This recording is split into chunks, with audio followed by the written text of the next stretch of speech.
Ryo's mother fills out the paperwork for her in the hospital as the movie opens. In the hospital waiting area, a 14-year-old Ryo is seen unintentionally seated next to Cookie, with a festive Christmas tree between them.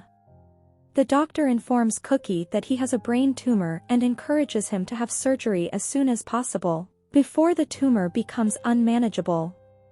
He is told by the doctor that it must be completely removed, but even the best medical professional cannot stop a relapse. Ryo's mother is seen pleading with Ryo to proceed with some unidentified procedure. Ryo, who is 14 years old, and Cookie cross paths at this very moment. Ryo, who is now 17, is seen lying in bed in a 5-star hotel with a large amount of cash all about her. She observes a woman hurl a glass of water at a man's face while she waits for someone in the restaurant. Ryo works in the compensated dating industry. The next scene shows Naoko and her friends bullying Tomoko, a naive high school student. Ryo saves Tomoko, who then informs Naoko that she needs to stop encouraging bullying. Tomoko praises Ryo for her assistance and they become friends when Ryo promises Tomoko that she won't be bullied anymore.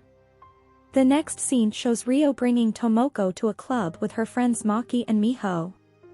After introducing Tomoko to her fictitious boyfriend, Ryo, the two of them had fun dancing and drinking. Tomoko is accompanied by Ryo to a condo where she informs Tomoko that her papa had donated the condo to her.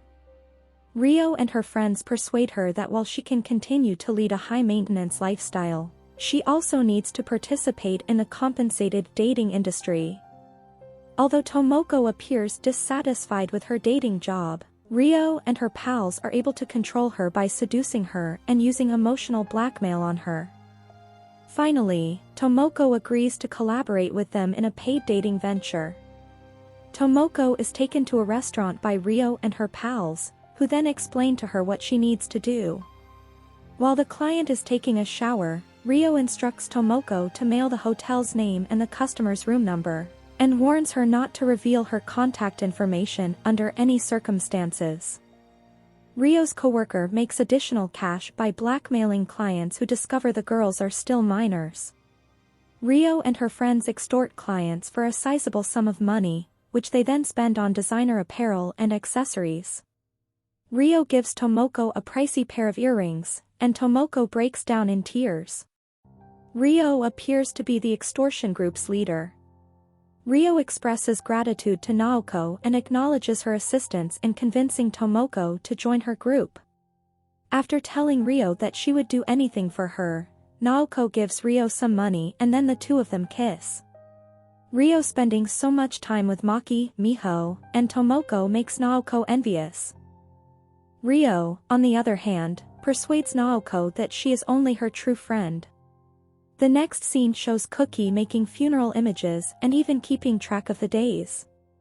Due to the fact that Ryo and Cookie both have the last name Ozawa, a photo printer company accidentally switches the photos of Ryo and Cookie.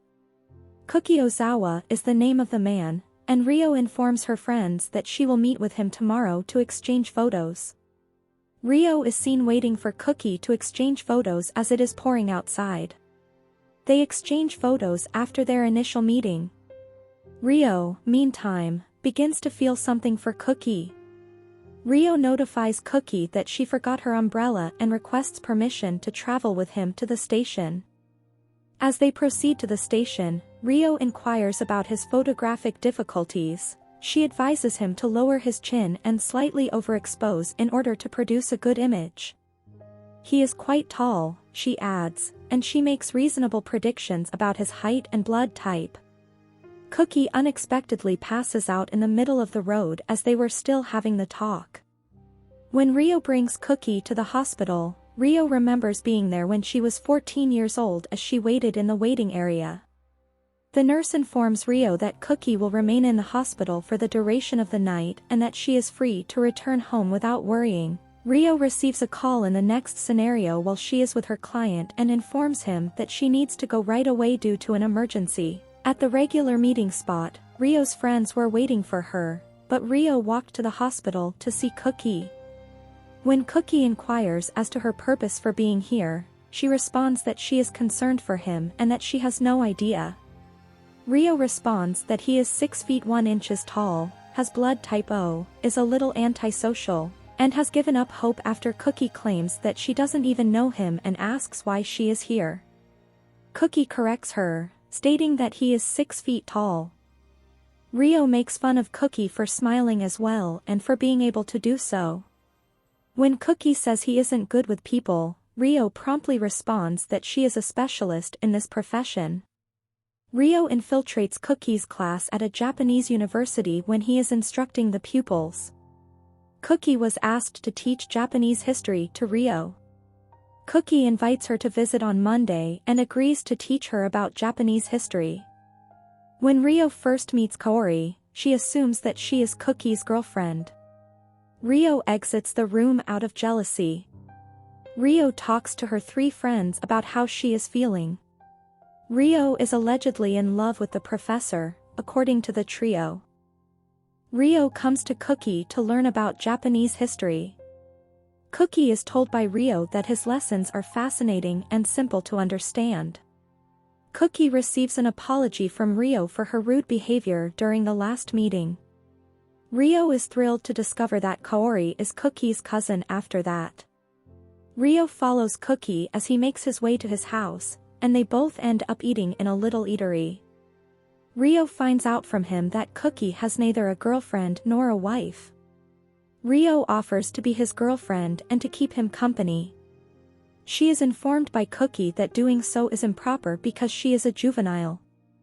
Rio claims that in every manner, she is an adult. Rio thanks Cookie for the meal after it is over. Rio then informs Cookie that if she has a perfect score on her history exam, he must take her out on a date since that will encourage her to work even harder. Then Cookie reluctantly agrees. Rio, an outgoing and vivacious high school student, falls for a quiet university professor. Rio then apologizes to her pals for having to give up on the dating business.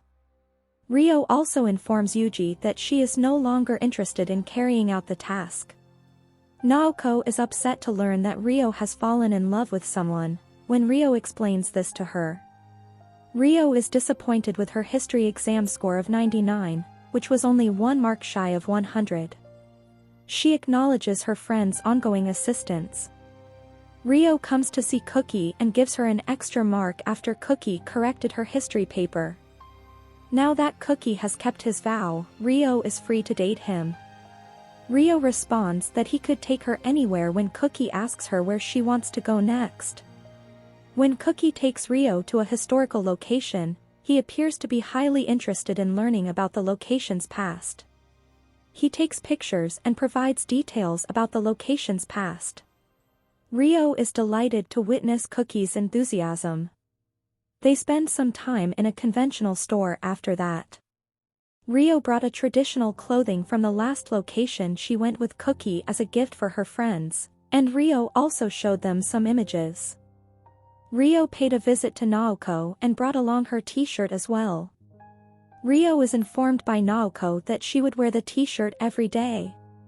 Naoko's feelings for Rio are obvious. Rio becomes more involved with Cookie as a result of spending so much time with him. Rio was overjoyed when Cookie kissed her in the library. Rio follows Cookie to his home where he is asked about the significance of the number 14. He refuses to respond and appears unhappy that his time was running out. Each day that goes by, Cookie's love for Rio grows deeper, but he is secretly grieving the approaching end of his good times due to his uncontrollable tumor. Kaori, a cousin of Cookie, urged him to have another procedure. She informs Cookie that although the procedure may leave him crippled, it will extend his life.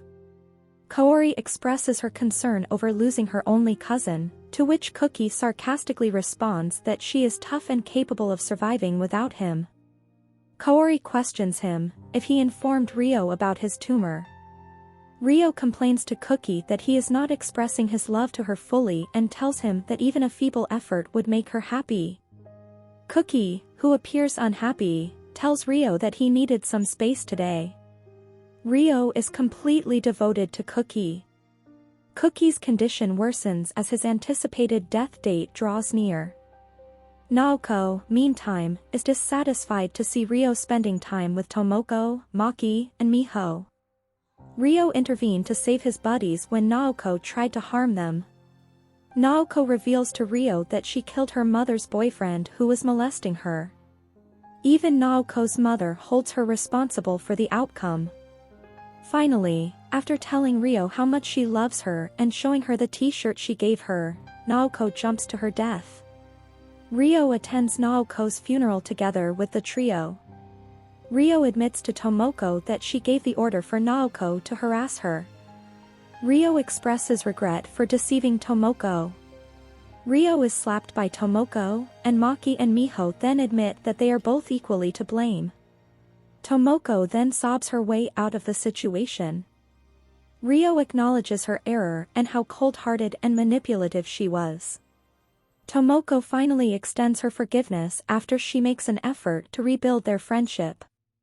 Ryo is devastated when Cookie abruptly leaves without leaving any notes. When Kaori sees Ryo, she informs her that Cookie was unexpectedly transferred to a different university where he became immersed in his research. Ryo claims to have experienced an electric shock and a mental blackout when she first saw Cookie's images. Ryo also claims that Cookie inspired her to desire to start her life again. Finally, Ryo visits Cookie and lets her know what's on her mind. She explains to Cookie what happened 3 years ago that made her a horrible person. She tells Cookie that she became involved in prostitution, blackmail, and bullying, and that she only had compassion for or was kind to people who she could use. That was her, she admits, before she met him. Ryo then answers Cookie's question about what occurred 3 years ago by stating that she was raped, became pregnant, and her parents forced her to abort the child. She made the decision at that point that she'd prefer to hurt others than have them hurt her. Ryo is told by Cookie that she has changed and that she is not alone because she has her friends. Then, when they were saying their goodbyes, Cookie collapsed unexpectedly, and Ryo eventually learned that he was dying from a brain tumor. Ryo persuades him to undergo a dangerous procedure even if it means losing his memory of her so that they may spend more time together. They eventually run into each other again on rainy days after he survives the operation. They reunite again, though it's unclear if he remembers her. For more recaps, please like and subscribe. Thanks for watching.